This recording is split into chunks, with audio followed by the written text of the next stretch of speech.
Alright, so you want to learn how to play chess? Awesome choice! Chess is like the ultimate brain workout, and I'm going to break it down step by step so you can start playing today, even if you've never touched a chessboard before. First, let's talk about the setup.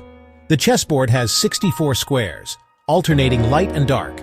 Place the board so that there's a white square on your right-hand corner. Each player starts with 16 pieces: 1 king, 1 queen, 2 rooks, 2 knights, 2 bishops, and 8 pawns.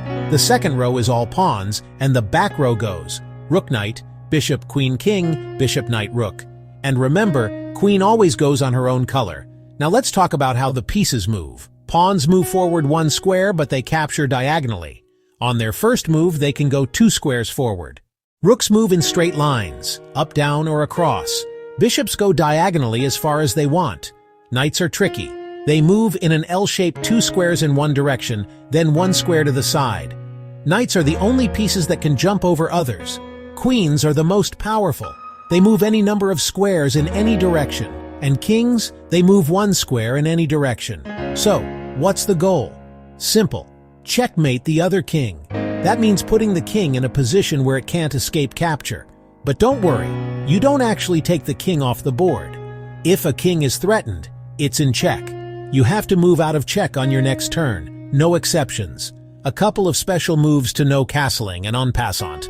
Castling lets you move your king 2 squares toward a rook, and the rook jumps over the king.